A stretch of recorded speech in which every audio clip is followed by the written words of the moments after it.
So just to introduce myself first, I'm Anthony Villa. I'm a board member here at Salmagundi and a member of the library committee as well, and I'm also a board member of ARCE New York. So I'm kind of the liaison, the bridge between the two organizations. And this is already, we're approaching the close of our second year of co-sponsorship for these Egyptology talks, and I'm just so pleased that it's gone so well, and ARCE saying they found a new home, because you know it's not so easy in these post-COVID days. And I am just absolutely super thrilled to introduce our speaker tonight, because I don't mind saying I'm one of his biggest fans. But our speaker, in case you don't already know, is AIDAN DODSON, who is a world-renowned Egyptologist and historian. He's been honorary full professor of Egyptology at the University of Bristol since 2018, born in London, and you'll know that the moment he opens his mouth. He completed a BA at the University of Liverpool in 1985, and an MPhil in 1986, Museum Practice in Archaeology, and a PhD in 1995 in Egyptology at Christ's College in Cambridge. He began teaching at the University of Bristol in October of 1996, also holding the post of Simpson Professor of Egyptology at the American University in Cairo from January to July 2013. His primary research interests concern ancient Egypt with a particular focus on dynastic history and chronology, tomb architecture, sarcophagus and coffin design, canoptic equipment, and the history of Egyptology. He is also a historian of late 19th and early 20th century navies, and has written on the royal tombs of Great Britain. He is the author of 30 books, 400 articles and reviews, I've read them all, and is well known to viewers of documentaries concerning Egyptology. Dodson was elected a Fellow of the Society of Antiquaries of London in 2003. My supreme pleasure in turning the floor over to AIDAN DODSON.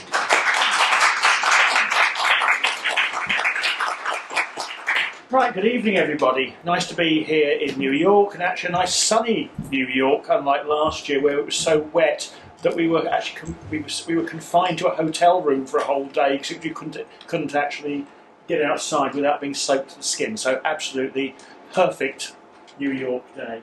What I'm going to be doing tonight is to talk about the way in which two of the most well-known figures of ancient Egyptian history have found their way back into consciousness. And these two being, of course, Thutmose III and Hatshepsut. Although I suspect probably not really needed by this audience, it's always worthwhile just pointing out where we are in the continuum of the thing we call ancient Egypt, and there we have them in this chunk of the 15th century BC, and that is certainly my take on the way that the chronology works at the moment. A long, big debate over how long the reigns of Thutmose I and Thutmose II are. That's sort of the basis I'm working on. However, what we're talking about tonight is not really their lives and the history of their reigns. It's what happened afterwards. And that's something which I'm finding increasingly fascinating nowadays, is, okay, there's the history of ancient Egypt, but how do we know what we think we might know about ancient Egypt? How did we actually find out that people existed once again? Because from the end of antiquity through to the 19th century AD, most of these people, there was no recollection of them, no source of information about them in surviving classical and biblical sources, and it's only with the 19th century and the decipherment of hieroglyphs that these people start emerging from the gloom. So that's really what we're talking about tonight as far as these two are concerned. So there we have the two protagonists, Hatshepsut and Thutmose III on the left. And again, as everybody I'm sure here is well aware, Hatshepsut, the second known female pharaoh, Thutmose III, the great conqueror of the 18th dynasty. And for some reason, Thutmose III, who had been co-ruler with Hatshepsut for the first chunk of his reign, towards the end of his reign took against Hatshepsut in a big way. This is at least 20 years after the last sighting of Hatshepsut as a living person, but 20 years later, suddenly there's a massive attack on her memory. We have two-dimensional representations like this chiselled out, three-dimensional representations smashed to smithereens, and we'll be exploring the resurrection of some of those smashed images later on. Also, it's been pointed out that she doesn't appear in the official lists of kings, as we have here in the Ramesses II version of the Abydos king list. On the other hand, though, as somebody who never had an independent reign, because Hatshepsut, during her time as pharaoh, counted by the regnal years of Thutmose III.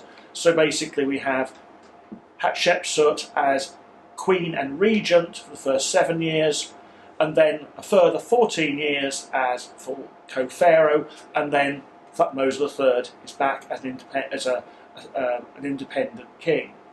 So actually, from the point of view of any chronicles, Hatshepsut doesn't really count in the sense that she doesn't have a period of time exclusively dedicated to her. So her omission from this is not necessarily part of her being written out of history. And even if she was being written out of history, it was done very, very badly, because a few centuries after she and Thutmose lived, we have this gentleman, Penegem I, High Priest of Amun at Karnak, and later King of Upper Egypt. And when he was choosing the names of his children, he clearly was well aware of the existence of Hatshepsut as well as Thutmose III. Indeed, Penegem seems to have had something of a... Phones off, please. Phones off, yes. The bucket of water for ringing phones is just under the table here. So, I'm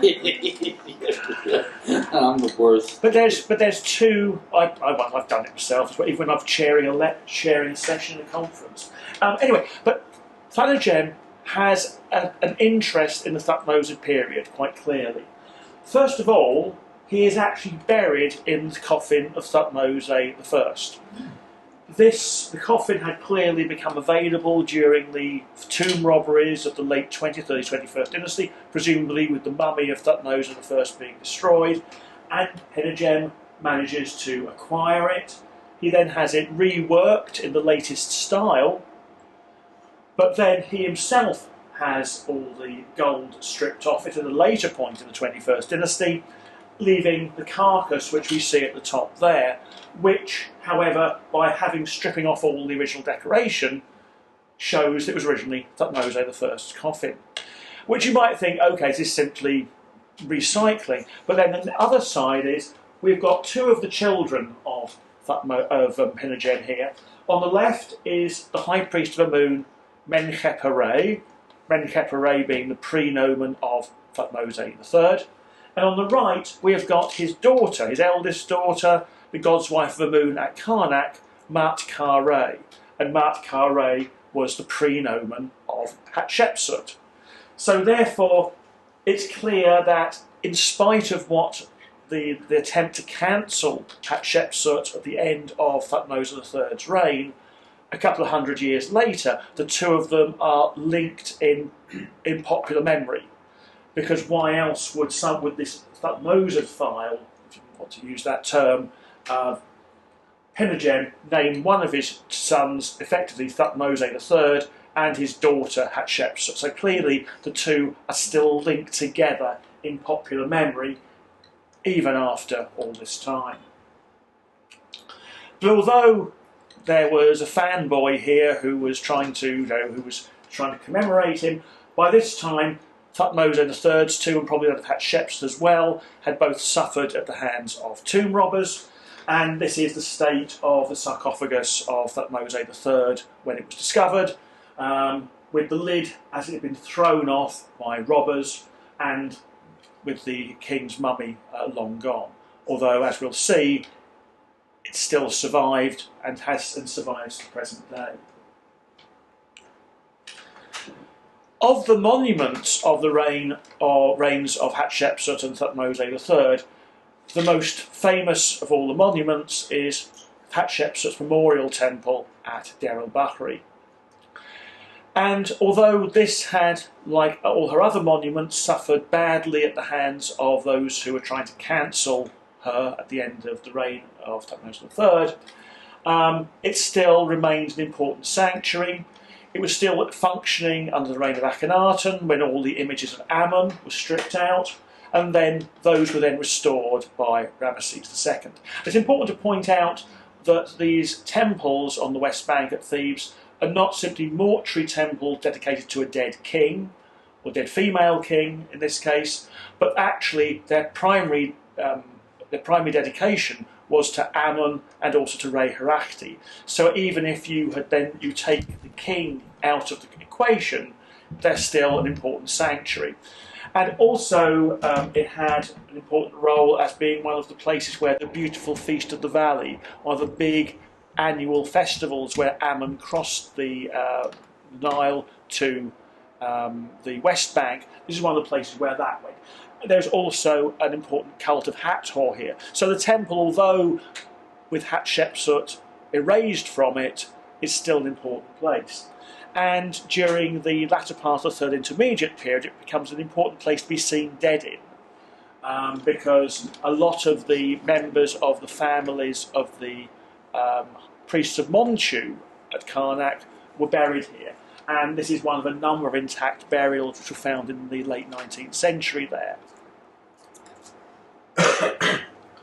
Also, the place became even more sacred in Ptolemaic times, where the inner part of the Ammon sanctuary was enlarged and became a sanctuary for Amenhotep, son of Harpu, and Imhotep, the two deified architects, one of the 3rd dynasty and one of the 18th dynasty.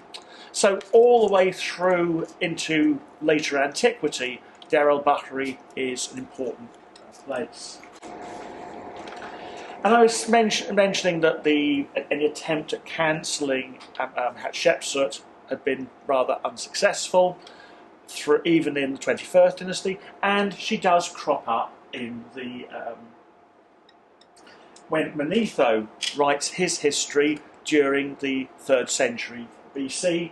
And if we go down there, although the whole king list is horribly garbled, and it doesn't necessarily mean that Manetho has garbled this, it's because the texts we have of Manetho have all been filtered through various people who are quoting him, and often misquoting him, getting numbers wrong and so on. But although the actual thing here is particularly horrible, in fact including putting 2 kings twice, and so there is here his sister Amesi, who can only be Hatshepsut, and the 21 years on that version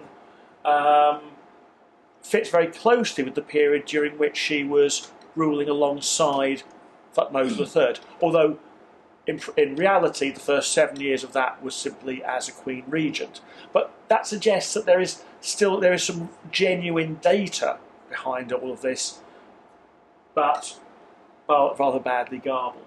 And really, this Manetho here is pretty well all that is then known about Hatshepsut and Thutmose III through until the 19th century. They don't rule late enough to feature in the Bible or anything like that, so this is basically it. And following the ending of paganism, and therefore the loss of ability to read hieroglyphs, of course Deir el-Bahari ceases to be a divine sanctuary, at least for the old gods.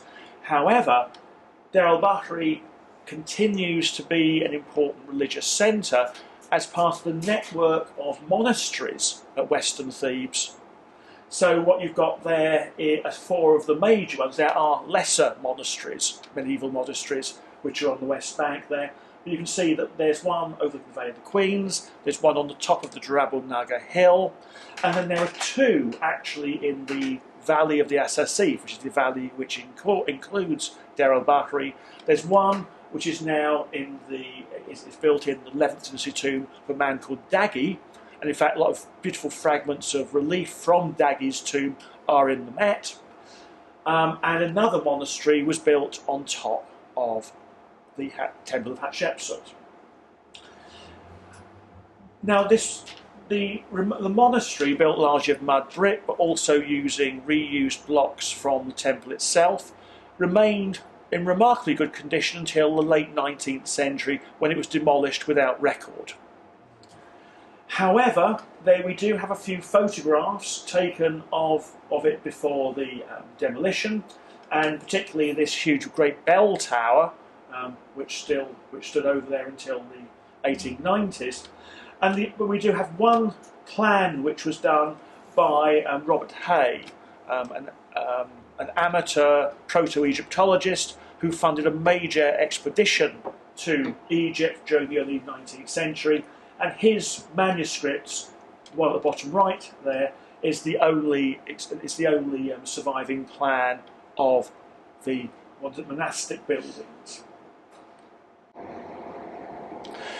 Now, although it ceased to be a sanctuary for worship back in the 18th dynasty when Hatshepsut was cancelled, the sanctuary of Hatshepsut remained intact apart from the removal of all the images relating to her. And this actually became the principal sanctuary of the church of the monastery on the site. And the great false door stealer at the end, which had been largely erased, again as part of the cancellation of Hatshepsut, then actually was painted with a great figure of Christ. So this actually was the principal sanctuary of the Christian church at the site. So again, it shows this continuity of Deir el-Bahari, and this sort of continuity we find in other sites, of course, in Egypt, where things go from being pagan temples into being Christian churches. The monastery goes out of use somewhere at the end of the first millennium AD. And then, from then on, just languishes, increasingly encumbered with debris, through until the first European travellers start taking an interest in it. And the first of those travellers to actually leave any kind of description of Deir el-Bahari was this man, Richard Pocock, who was an Irish bishop and travelled extensively through the Levant during the early 1830s. And this is the frontispiece of his book, and it's one of the very first books to actually provide reasonably accurate and reliable descriptions and depictions of ancient monuments. There are a few people who've done them previously, but they've not really been a particularly good quality. But in the case of Pocock, for his time, it's not bad. This is his view of the Theban necropolis, with the Colossi of Memnon visible in the front here, and also the ruins in the sort of to the right there. That's the Ramesseum. So it's all rather out of scale and everything else, but it's still quite reliable. Just use the laser pointer. So here you've got the Colossi of Memnon down here, and there you've got the Ramesseum, and this, which looks rather like sort of an ant's nest, is actually a rendering of the Sheikh Abdel Kerna and Jebel Naga hills with all the various private tombs. This is Bennet Habu over here as well. So it's all a bit, but he's actually trying to render the principal things on the site. And over here we have Deir el-Bahari. And this is the plan which he publishes in his book of it, a rather partial one, which actually initially is slightly problematic because it doesn't quite line up with anything which we have on the ground, until we realise that, like quite a few of the images in his book, it's been printed back to front. because his drawings would have had to have been traced and then turned into woodcuts to then be printed, and somewhere along the line somebody lost track of which was left and which was right. And so, therefore, if you flip it like that, we can then see what was visible to him under during his time.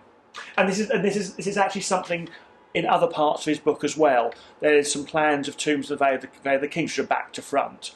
But as you go through, you realise that somewhere along the line, the wood block carvers messed up. And that's what's so. This you can see here, that shows the elements of the temple which were visible prior to any kind of excavation during that. So what you've got is C is the sanctuary of Hatshepsut, formerly the sanctuary of the church.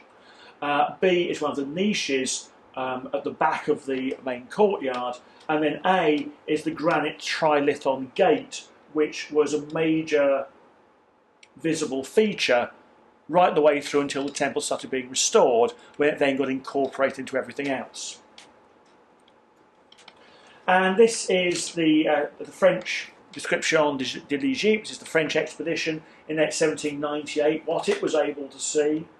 And very similar to the what Pocock could see, here you've got this Hatshepsut sanctuary again, the one part left visible. The basic outline of the upper terrace, you can see the traces of the ramps here, and a few other bits and pieces here, parts of the colonnades and so on. And also the remains of an avenue of sphinxes which ran down there. And also just down here, this is the Asasif, this is the great tomb of Amenemopet of the 26th dynasty. So, but the first person to actually do any excavations here is this gentleman, John Gardner Wilkinson, who is the founder in many ways of British Egyptology, and he's the first Egyptologist to get a knighthood.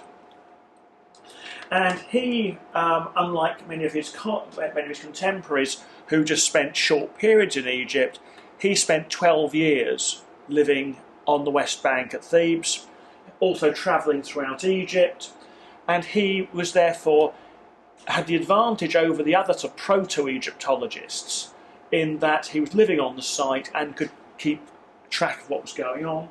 And he produced the most remarkable thing, which is a complete surveyed plan of the whole of Thebes, both east and west banks. So if you think about the Theban mapping project, which has been going on for many years, he did it solo, just him and probably one or two local people to hold measuring poles and so on. But otherwise, he produces this amazing map, and including this part of it, which is the his view of the temple of Hatshepsut, and he is responsible for actually excavating the Amun sanctuary, the central sanctuary, which is shown as an inset at the top right. And he uncovers the reliefs of Imhotep and Amenhotep, son of Harpu.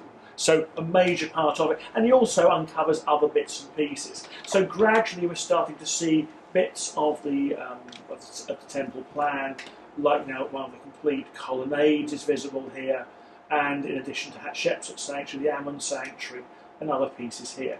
Although he actually also picked up a few bits and pieces of the monastery, but not to the same level as Hay. This is Hay who was responsible for the monastery plan, and also a sketch by one of his team of again Hatshepsut sanctuary.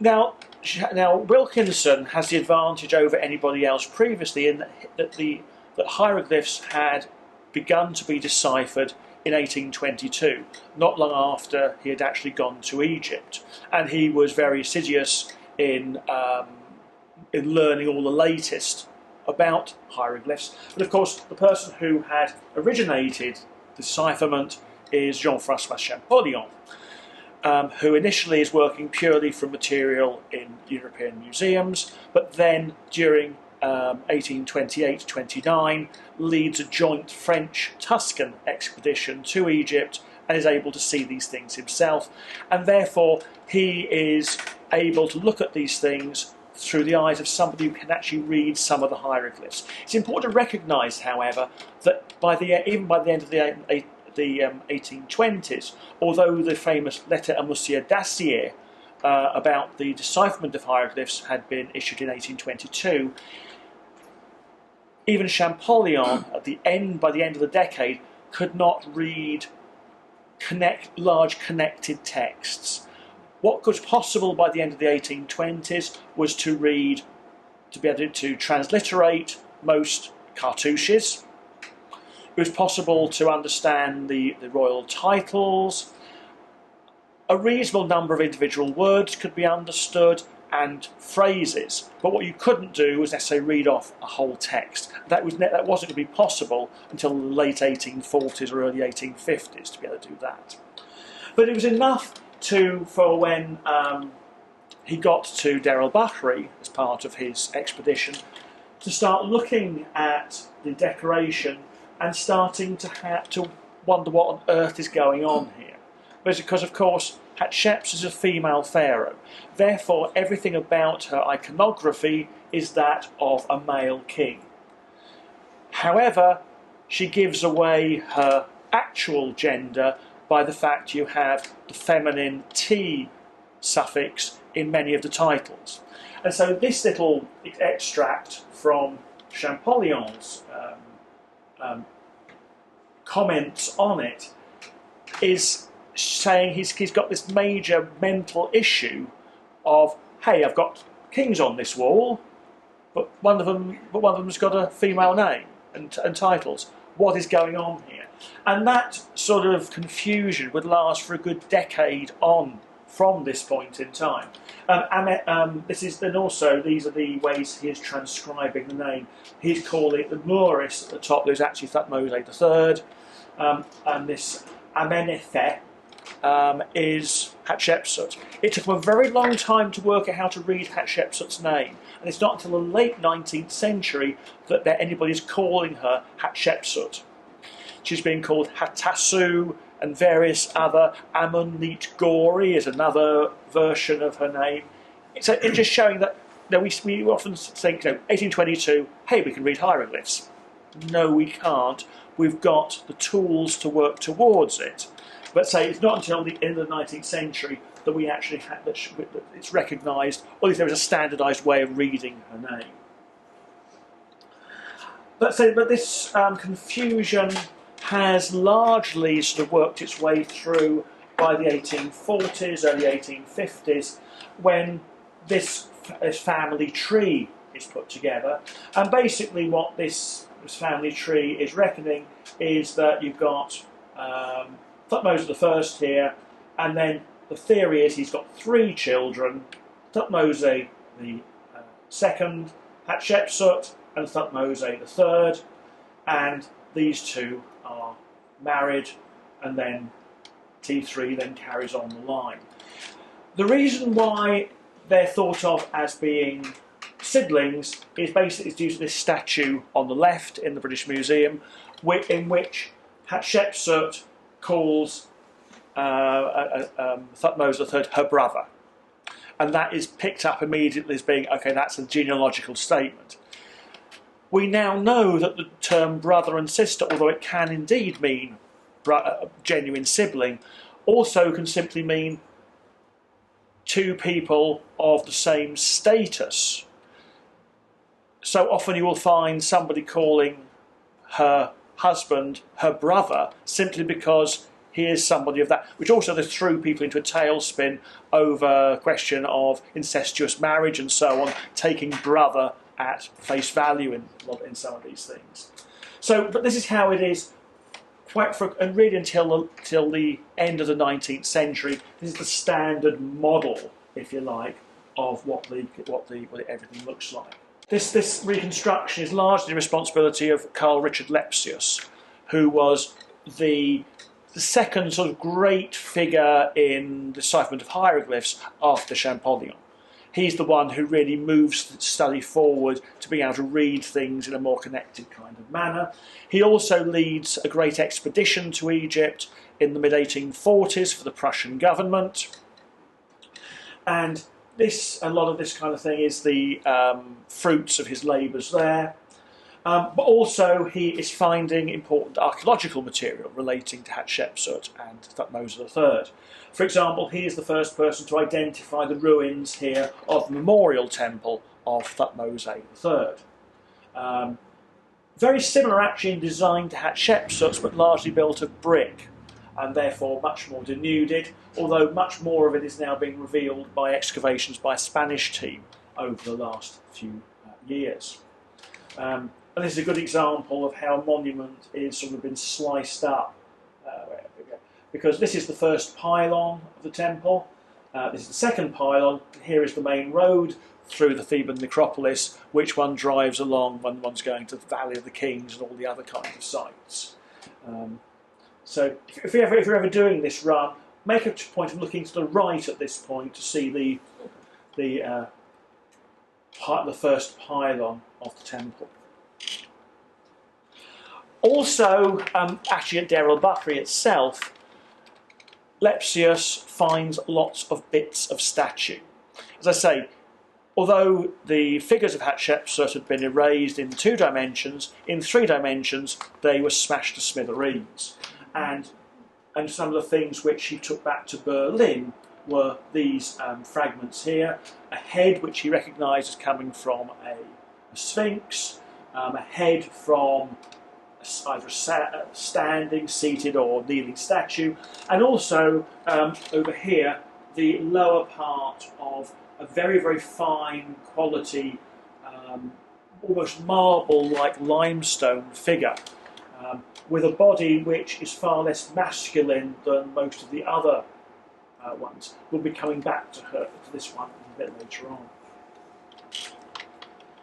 Also, he explores some of the tombs up on the Sheikh Abdel Kerner hill, including the one which is now numbered Theban Tomb 71, which is the funerary chapel of Senenmut, the special friend, shall we say, of Hatshepsut. And here is the tomb up on the hillside up here. From there he extracts the quartzite false door, which is then taken off to Berlin.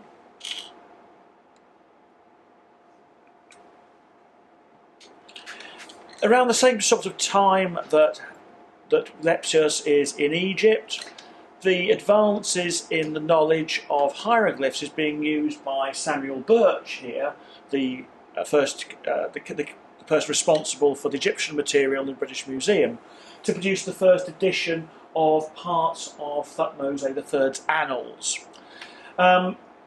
Some of these are now being uncovered still in situ in Karnak by Lepsius and others, but a chunk of them have been taken out of Egypt during the 1820s by Henry Salt, and with other parts of Salt's collection ended up in the Louvre. So this chunk of the annals of Thutmose III, the first translations of these are published by Birch in 1847, which starts really revealing the importance of Thutmose III as a military leader and responsible for the establishment of the so-called Egyptian Empire in Syria-Palestine.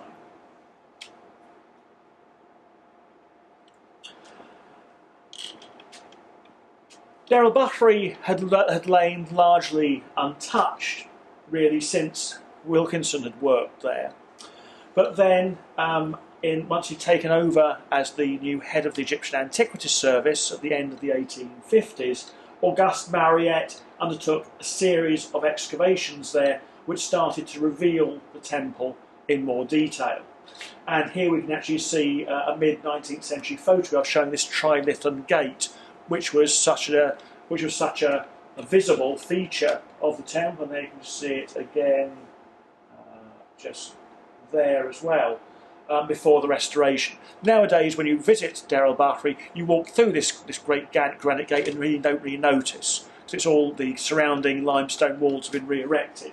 But it was a really important part of the visuals of the site up until Mariette's work, up until the end of the 19th century. Because Mariette does not really remove anything of the old monastery. But here another photograph of the same sort of era, again showing the Tridentine Gate. And this is the first proper publication of Deir el-Bahari, with the first really extensive plan. Still bits of it aren't visible, but now the idea of it with its colonnades and terraces are now fully visible. And this is a sketch which Mariette commissioned to give an idea of what he thought the whole place looked like. It doesn't quite look like it does as we see it today, as it's visualised after more recent work, but still it's recognised as being a very impressive structure and regarded as being almost a unique feature of Egyptian architecture. Although this doesn't come out until the mid-1870s, one of the most remarkable parts of the decoration of the temple was published 10 years earlier by Johannes Dumchen, who publishes the reliefs of the great Punt expedition. And this is one segment of the copy of that. So this is where really Hatshepsut, apart from the interest inherent in her gender and stuff, really starts to become clear when you've got this extensive depiction of this trading expedition to somewhere in the southern Red Sea. Also, the annals are now being translated of Thutmose III. So, therefore, the importance of these two rulers in the history of the 18th dynasty becomes more and more apparent. And then, miraculously, in 1881, the actual body of one of these pharaohs comes to light, when the so-called royal cache, Theban tomb 320, just to the south of Deir el-Bahari, is finally officially opened. Of course, it had been found by local plunderers back as far as probably at least around 1871, but it wasn't 1881 that it's officially found. And amongst the dozens of royal mummies found was that of Thutmose III, including one of his original coffins. Most of the kings who've been reburied in Theban tomb 320 had been given new coffins, or at least second or third or fourth hand coffins of other people, but the coffin of Thutmose III had managed to survive with the king's mummy in it, although, as you can see, terribly, terribly mutilated, having been stripped of its gilding more than once. Recent work by Karakuni on it has indicated that the original decoration was taken off. It may then have been re-gilded with lower quality gilding, and then finally stripped of everything later on, which this isn't the time to go into what this might mean about what was being done with the mummy in the 21st dynasty, whether it was being but the very fact that this is done and it's treated in a way different from many of the other reburied royal mummies suggests that Penegem I may have had something to do with all this, given his being very much a fanboy for T3, Hatshepsut and everybody else. The other thing which is relating to this period is this rather odd box, a wooden box with the name of Hatshepsut on it, with a mummified organ stuffed into it. This remained something. There was nothing else visible in the tomb of Hatshepsut, and this then was put on a shelf in the Cairo Museum until the early 21st century, where some interesting ideas were put forward, which will be coming up, which we'll be talking about a little bit later on. The mummy of Thutmose III, this is as it was found. It had actually been attacked by the Abd al-Rasul brothers who'd found the tomb originally, and the hole here seems to have been where somebody was trying to find a heart scarab, which wasn't there. It was the first of the royal mummies to be unwrapped in 1881, or early 1882, and not particularly skillfully unwrapped. They simply took a pair of scissors and cut down the front, and this is what he looked like. And they discovered the mummy was in a horribly smashed condition. As you can see, his legs have been broken off at the hips, his arms are broken off, his head's broken off, and this very much discouraged them from doing any more unwrappings for a while. No more kings were unwrapped until 1886. Luckily, however, like a lot of mummies of the period, the head had been given a special layer of resin and bandages, and then when those were removed, it was found that his face was almost completely still intact. A slightly squashed nose, but otherwise in very, very good condition, and comparisons have been made between the mummy's head and various sculptures of Thutmose III, and they all show a remarkable likeness, including a very large nose. One thing was that his height was recorded as being very short, and along with his military prowess led him to often being called the Napoleon of ancient Egypt. Then it was noted a few years ago that they'd failed to measure his feet, which had been broken off, which added a good couple of inches to his overall stature. So although he probably wasn't exactly a tall man, unlike his son Amenhotep II, who was a 6-footer, he still wasn't quite as Napoleonic in his stature as it's so often claimed. In the at the end of the late 19th century, an important discovery was made textually. This is the tomb of Ineni, who was a senior official during the reigns of Thutmose I, Thutmose II, and the early part of the reign of Thutmose III. And in his autobiographical text, we have this little snippet, which was really, really important from the point of view of understanding what was going on, because it first of all showed that Thutmose III was actually the son of Thutmose II, rather than his brother, and also made it clear that as during the first part of his reign, Hatshepsut, who was sister wife of Thutmose II, was acting as regent, not yet as co-pharaoh, but this was one of these rare occasions where you've got a nice text which unambiguously says what's going on. So often in ancient Egyptian texts there is lots of woolliness. This is quite clear, that you've got the king's dead, his son's now the king, but the dowager queen is now acting as regent. Not a problem. Although, as we'll see, some people don't necessarily accept things which are in black and white. We'll see. Now, around the same sort of time, the temple of Hatshepsut at Deir el-Bahari is finally being properly excavated, recorded and restored.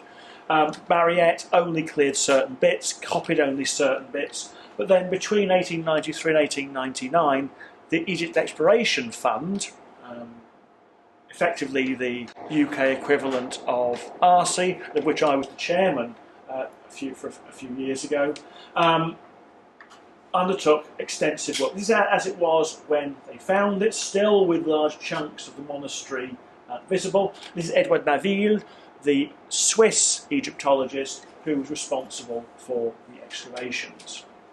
And we have an extensive archive of excavation photos in what's now the Egypt Exploration Society archive.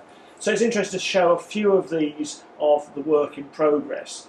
So the bell tower is still there, but it's not long for this world, unfortunately. And here they are clearing away.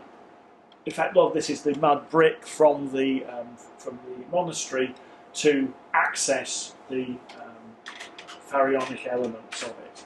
So here we've got some work going on the middle terrace, And on the right there, we've got what's called a Decouville railway, which is a railway for moving around these containers for debris.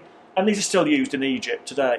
They've been owned by the Antiquities Service and hired out to excavators for years. And if you're visiting any Egyptian site which is being under excavation, you'll see some of these. And they may be the very same little rail cars from which were being used here at el-Bahari. Here we've actually got a view here. This is Nabil, the head of the excavation, and somebody who will be quite famous soon, Howard Carter. Because Carter, this was his big break archaeologically.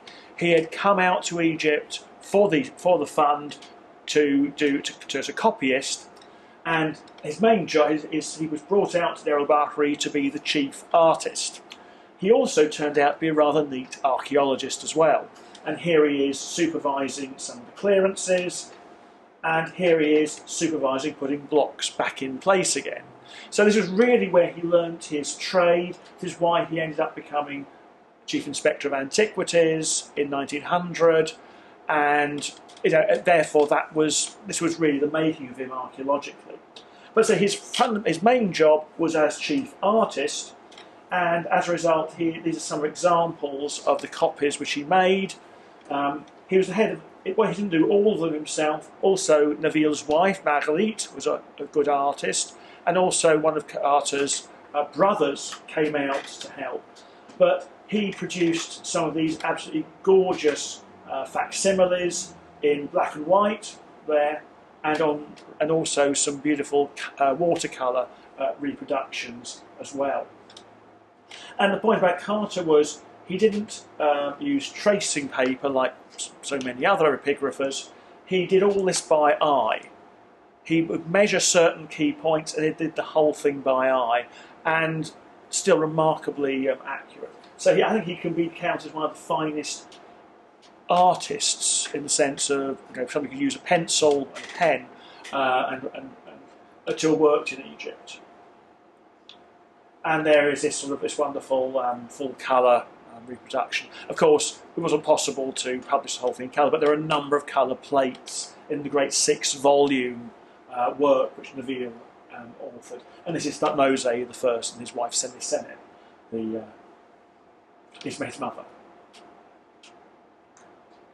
And also, Carter also took the photographs as well.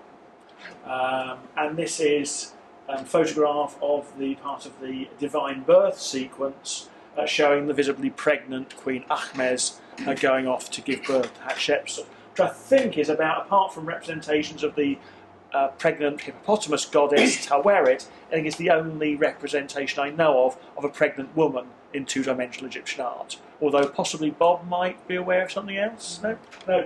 Okay. I've not managed to find another one anyway. But again, it just shows the versatility of Carter in doing this. Although the succession had apparently been made quite clear by Ineni's text that if you follow it through, Thutmose I is on the throne, dies, is replaced by his son Thutmose II, who dies, and is then replaced by Hatshepsut and Thutmose III. In 1896, Kurt Zeter, later the professor at Berlin, at the time he was the professor at Göttingen, came up with this rather remarkable succession whereby T1 and T2 came back from the dead, seemingly. He based this on the fact, on various places, when going back a second, when Hatshepsut was cancelled and her cartouches were removed, in some cases they were replaced by the cartouches of Thutmose I or Thutmose II. Interesting, it was very rare, if not almost unheard of, for Thutmose III to replace Hatshepsut's cartouches with his own.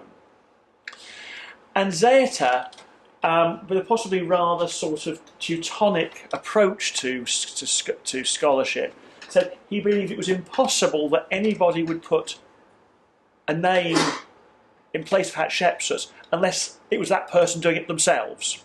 So therefore, whatever Ineni said, they couldn't have possibly have died because it's only T1 and T2 who would ever have put their names in place of Hatshepsut's. And this is what his reconstruction came up with, which, because he was professor at Göttingen and a very well-respected Egyptologist, and quite a few people incorporated that into their views. Some thought it was complete and utter rubbish, and one of them was Edouard Naville. And there was then something of a feud between Naville and Zeta, which went on for quite some time. And there's a rather nice story whereby during his work at Deir el-Bahari a little bit later on, the kitchen of Naville's dig house collapsed into a tomb shaft. At which point Madame Naville was keen just to give up and go back to Switzerland. Zeta, who was also working at Thebes, offered them bed and lodgings until their kitchen had been repaired. And apparently but they only on the basis that Hatshepsut's name was not mentioned. So apparently they had a fair old time together talking about all kinds of Egyptological things apart from the H word until the dig house had got its kitchen back again. At which point Naville went back and frosty silence. Apart from a few rather incendiary articles being lobbed through the various journals, resumed themselves. And it wasn't actually until the 1930s that Zeta was finally sort of completely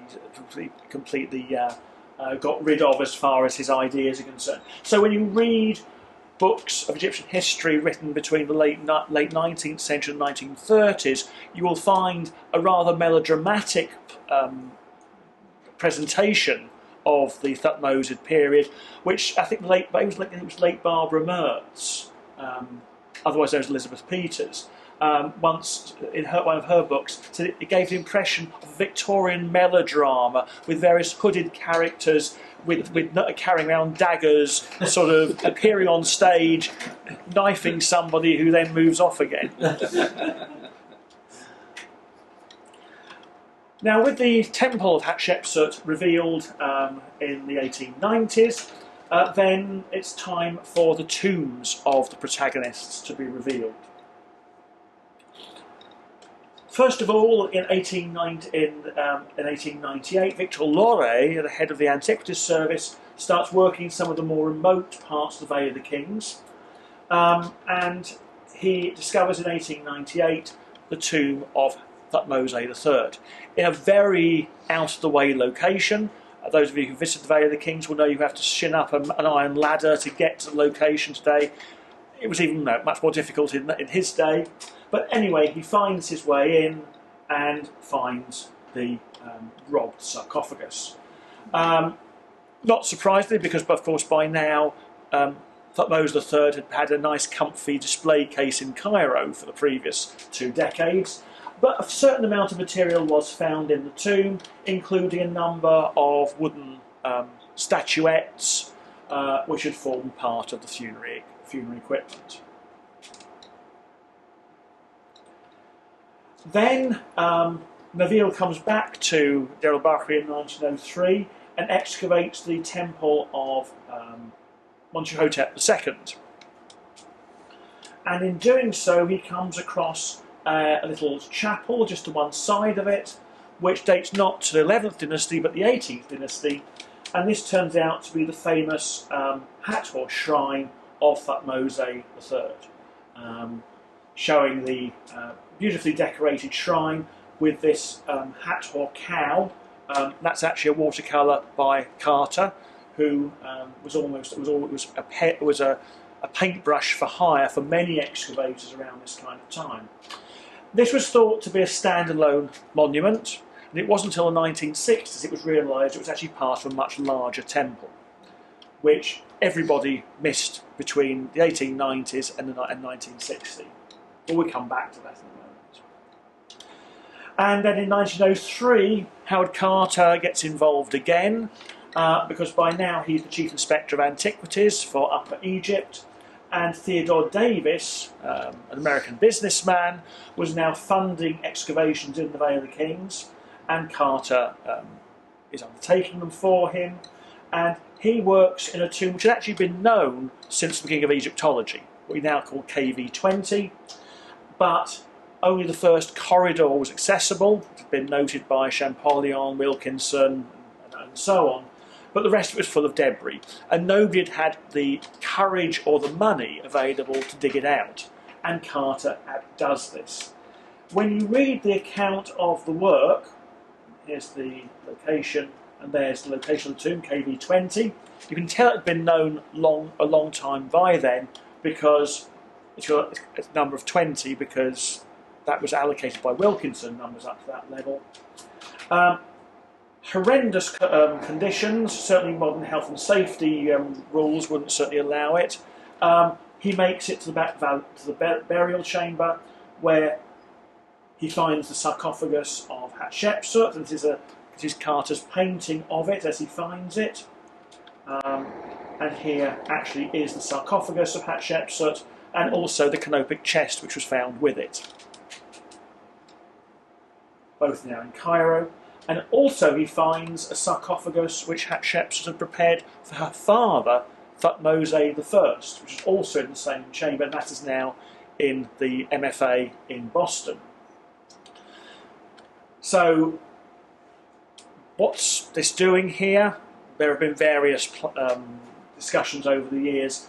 My suggestion is it's part of Hatshepsut guaranteeing the legitimacy of her succession, because one of the mechanisms for succeeding a king is to bury him. So by reburying her father like this, giving him a new sarcophagus, might be part of that mechanism of showing legitimacy.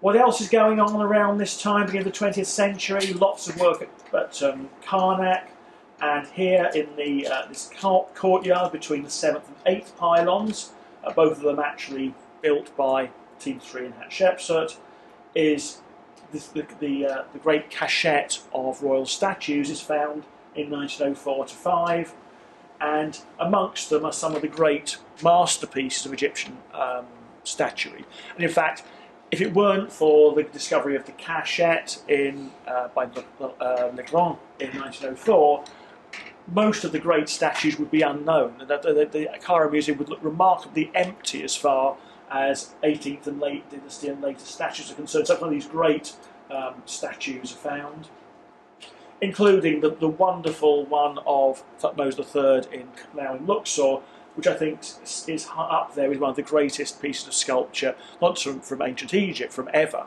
produced. And that man Carter gets in again in 1909-10, when he, working now for Lord Carnarvon, finds the remains of the Valley Temple of Hatshepsut at Deir el-Bahari.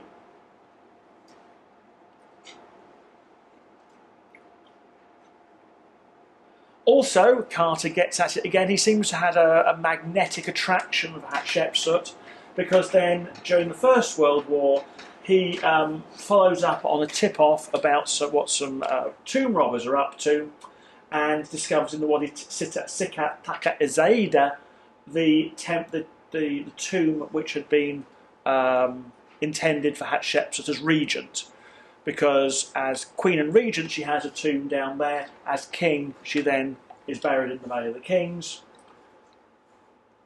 Remarkable location, and from this is extracted yet another sarcophagus of hers. Now, the next big piece of work relating to Hatshepsut comes when the Metropolitan Museum of Art starts excavations at Deir el-Bahari in 1911 and works through until 1936. They do a number of different pieces of work. They carry on the restoration work of the main temple, which Egypt Exploration Fund had begun. Although they had restored the lowest terraces, there was still a lot of work to be done further up, and this is a photograph during work being carried out. This is the dig house. The Metropolitan had one of the more palatial dig houses on the West Bank. I think it's now still used by people working at Deir el-Bahari by the Egyptian and Polish mission there. But then in a quarry just to the north of the causeway of Hatshepsut, they find lots and lots of broken statues. This is where the ones Lepsius had found in the 1840s had come from, but he hadn't actually excavated. These were simply bits and pieces lying on or near the surface. Winlock, who is directing the excavation, has the quarry dug out completely. It also, during this time, he also discovers the burial element of the tomb of Selenmut. But here he is reconstructing the statues from various bits. And also, while he's doing this, he discovers some bits are missing, and he realises these were taken to Europe in the 19th century by Lepsius and also others. So therefore, having done some research, getting casts of breaks and so on, he then works out where these various bits are. He discovers that a head he's got actually goes with a body in Berlin, and actually he also managed to track down a sketch of the lower part of this particular statue, made in 1838. But anyway, it turns out that he can match this body in Berlin with this beautiful head he's found. And he does a certain amount of wheeler dealing, whereby he then agrees to do some swaps with Berlin, so that Berlin gets some bits from what he's just discovered, in exchange for which some of the things which Lepsius brought back in the 1840s are then re-exported back to Egypt and to New York. So actually Berlin and New York could have some complete statues.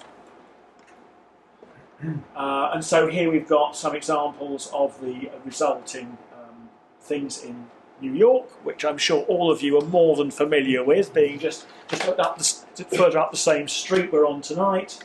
It also meant that Berlin ends up with this rather nice complete Sphinx, and also Leiden ends up with a complete statue, because a piece of this statue had ended up going to the Netherlands in the 19th century, although this one, permanent swaps couldn't be done, so this statue now spends its time between the Netherlands and New York. It's currently in New York, but there is a point where it's due to go back to the Netherlands again for a few years to come backwards and forwards. And so therefore we have this amazing, this wonderful display here in the Met. Also, of course, there are bits in Cairo as well. So they've got a six. So basically, ended up that Cairo, New York, and Berlin all ended up with complete sphinxes, which seemed to be a reasonable deal, and so on. So this is a really nice example actually of international collaboration of them being prepared to do these kinds of swaps. And on the back of all the work carried out at Deir el-Bahari, this comes out in 1933, which finally shows that Zeta was wrong. That's really the in parenthesis the Thutmose succession brackets Zeta. Sorry, you're wrong.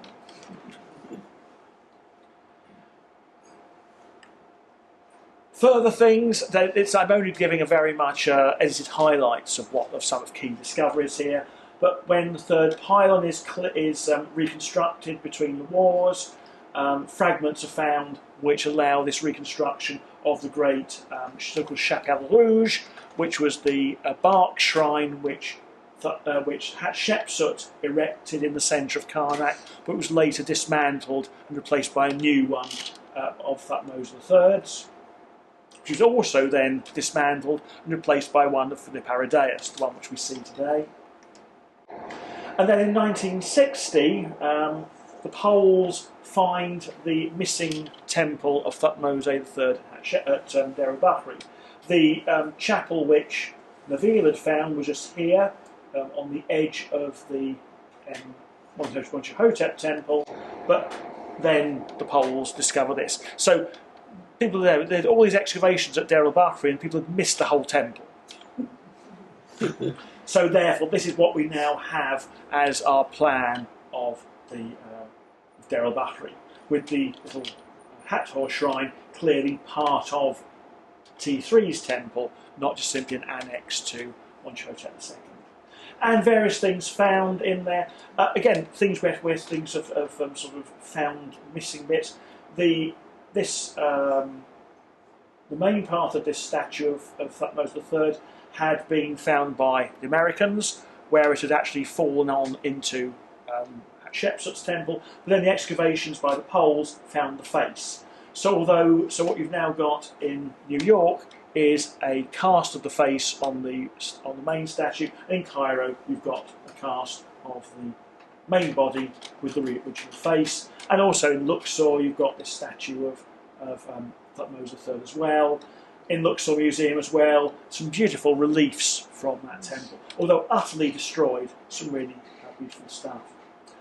And just to finish off, the question of the mummy of Hatshepsut ? You'll remember the box with the mummified spleen in it, possibly. This was then Carter had actually also found at the same time as working here. He'd found this tomb KV-60, which contained 2 female mummies, and which nobody really thought much of at the time. One of them was quite clearly a royal nurse, and her mummy was taken off to Cairo, but this other mummy was simply left behind. But in 1966, Elizabeth Thomas wondered whether or not this might be the mummy of Hatshepsut, because it was so close to her tomb, the fact that there was no mummy known of Hatshepsut in the royal cache, could it have been cached there? That kite was flown and then sort of disappeared. And then a few years ago, Zahi Hawass sort of latched onto this and had this box CAT scanned and found there was a tooth in it. And taking the CAT scan modelled the tooth, he then had this mummy brought to Cairo and CAT scanned, and he found that there was a gap in the dentition. And in a remarkable sort of Cinderella glass slipper moment, it said, "It fits. This is Hatshepsut." I must say that the number of Egyptologists who actually accept that is rather a low number. There are a number of issues here to start with, and I won't sort of keep you too late going through, but just a few of the issues. First of all, this is a box with his name, with Hatshepsut's name on it. There's a tooth in it. It's like getting a commemorative biscuits tin from King Charles III's, finding a tooth in it and saying, "Hey, it belongs to King Charles III."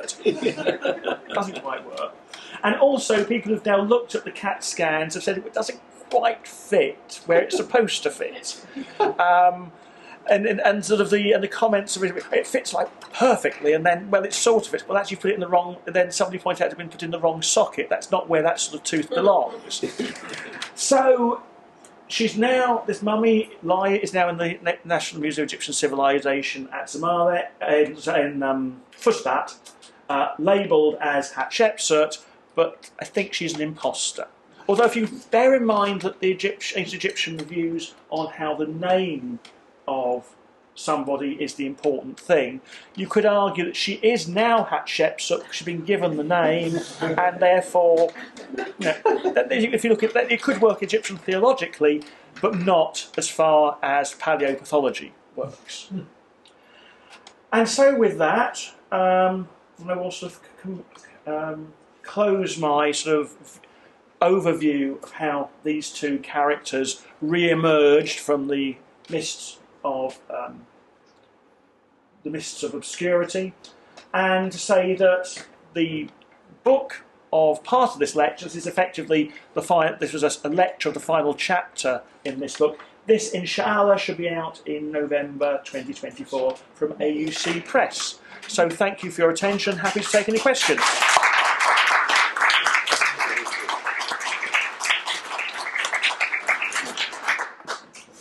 There's a question right here in front. I just finished reading the Deciphering of the Rosetta Stone, and in it mentioned Young as being fighting all the time with Champollion. Yeah. And you didn't mention Young, and I wondered. No, well, basically because Young certainly had some initial insights, but his work didn't go far enough. It was Champollion who took the steps necessary to be able to make it work. What the problem was that Young was able to identify words, didn't know why they were that word. He wasn't able to get down to almost all the individual letters which he deciphered were wrong. So he had some major insights, but his work was never going to allow us to be able to read hieroglyphs properly. And who was the person who strung all the sentences? It was the sort of evolution is Champollion sort of kicks the whole thing off properly. Then you've got Lepsius and Deir. Those are the two key figures of the ones who then take it forward to then be able to read. So it's during the 1840s with Lepsius and Deir in early 1850s. Between them, they then allow us to be able to read stuff properly. Although there's still issues, from that point onwards, you can read hieroglyphs. Prior to that, you can decipher bits and pieces. But can you decipher it all today? Oh, pretty well, yes. Pretty well. If it's an intact text, you can just read it. The problem often comes that very few of them are fully intact, and the trouble is you've then got to sort of span the gaps. But yeah, you can read anything in ancient Egyptian. There's still the odd word, which is problematic, but you can normally work what that is out. So yeah, I think since the mid 19th century, you can read hieroglyphs. I'll say. Yeah. Do you have any idea why they tried to erase Hatshepsut? Did you all hear that question back there? Any idea why they tried to erase Hatshepsut's existence? Yeah. We don't honestly know. Initially, the thought was it was some kind of revenge by T3, having been sort of kept down by his co-regent, and that was when it was assumed that the erasure had happened straight after Hatshepsut's death. It then turned out work in the 1950s and 60s showed this didn't happen for another 20 years. It was 20 years after her death or even more, that happened. When T1 and T2 came back. Yes. One of the latest views is that it wasn't so much about T3 himself, it was more about the Crown Prince, Amenhotep II, and that he may have been the one who didn't like the idea that his dad had been had this co-ruler. But honestly, it's one of those cases we just don't know. And all the various suggestions, none of them quite satisfactory. Although it does seem that it wasn't done with a huge continuing degree of enthusiasm. You seem to have this great statue smashing session. That's fine. But then there are places particularly where it's quite clear the intention was then to erase something and redecorate a wall, which was never done. So it does look slightly as though it ran out of steam, whatever the original intention was behind it. So yeah, we just simply don't know. And it just doesn't really quite make any sense why wait 20 years. Hence the reason why the idea it might have been the young Amenhotep II who might have been the one who was sort of prodding his dad to do this. So we've got a little time left. Sure, right here. Thank you for answering the talk. That was wonderful. I'm moving along. I have two questions for you, short, about the putative Hatshepsut. The first is, given her upper extremity posture, do you have any other candidates for who that might be among the missing? Well, the first thing is actually I think people have overstated the question about upper arm posture. This is simply a woman. That if you look at statues of women, they're normally shown like that. I think people have got hung up on these things. It's the same with mummies with crossed arms at the breast being kings. I think actually that's a red herring. And in fact, one thing I didn't mention, which helps further poo-poo it, is because initially it was thought that only one of these mummies was identified, the one which was the nurse. But then Don Ryan's been working in the tomb and discovered the fragments of another coffin, which when he cleaned them off showed they belonged to a singer of a moon. So actually, he's probably that singer of a moon. I'll skip the second half. Okay. Another question? Yes. What is the evidence that indicates that it was 20 years after? It's all to do with it. It's at Karnak where you're looking at the history of the architecture. There are certain walls which you cannot have been erected at any other date because they include parts of the annals of Thutmose III. Some of those have intact things of Hatshepsut behind them. So therefore it's impossible. And then another one. So therefore, when that bit of redesigning was done, there was nothing wrong with Hatshepsut, and so that's where it comes. It's all to do with the dating of various Thutmose III inscriptions at Karnak and where they are relative to intact or erased things of Hatshepsut. Okay, I think we're done. I want to thank Aidan so much